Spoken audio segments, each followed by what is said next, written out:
Good morning. నేను జ్యోత్స్న. భారత అంతరిక్ష పరిశోధనా సంస్థ ఇస్రో అంతరిక్ష ప్రయోగాల్లో సరికొత్త సాంకేతిక పరిజ్ఞానంతో ముందుకు దూసుకెళ్తోంది.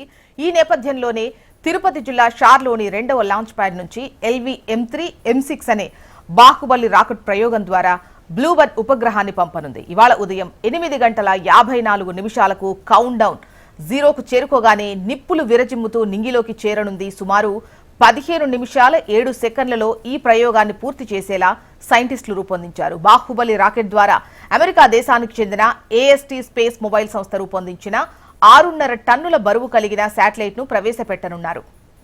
ఈ ప్రయోగం విజయవంతమైతే మొబైల్ బ్రాడ్బ్యాండ్ సేవలు పూర్తి స్థాయిలో అందుబాటులోకి వస్తాయి.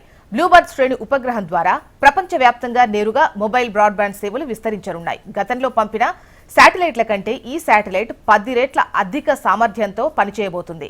ఇస్రో చేపడుతున్న 100వ ప్రయోగం కావడంతో సైంటిస్టులు, ఉద్యోగులు, అంతరిక్ష రంగ నిపుణుల్లో ఈ ప్రయోగంపై విశేష ఆసక్తి నెలకొంది.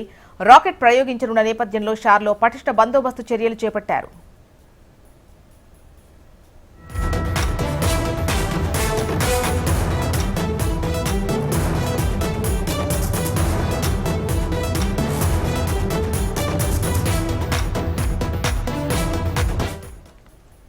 భారత అంతరిక్ష పరిశోధనా సంస్థ ఇస్రో అంతరిక్ష ప్రయోగాల్లో సరికొత్త సాంకేతిక పరిజ్ఞానంతో ముందుకు దూసుకెళ్తోంది. ఈ నేపథ్యంలోనే తిరుపతి జిల్లా షార్లోని 2వ లాంచ్ ప్యాడ్ నుంచి LV-M3 M6 అనే బాహుబలి రాకెట్ ప్రయోగం ద్వారా బ్లూబర్డ్ ప్రయోగాన్ని చేయనుంది. ఇవాళ ఉదయం 8:54 కౌంట్ డౌన్ 0కు చేరుకోగానే నిప్పులు విరజిమ్ముతూ నింగిలోకి చేరనుంది. సుమారు 15 నిమిషాల 7 సెకండ్ల పాటు ఈ ప్రయోగాన్ని పూర్తి చేసేలా సైంటిస్టులు రూపొందించారు.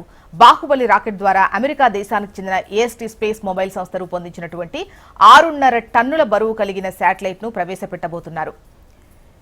ఈ ప్రయోగం విజయవంతమైతే మొబైల్ బ్రాడ్బ్యాండ్ సేవలు పూర్తి స్థాయిలో అందుబాటులోకి వస్తాయి.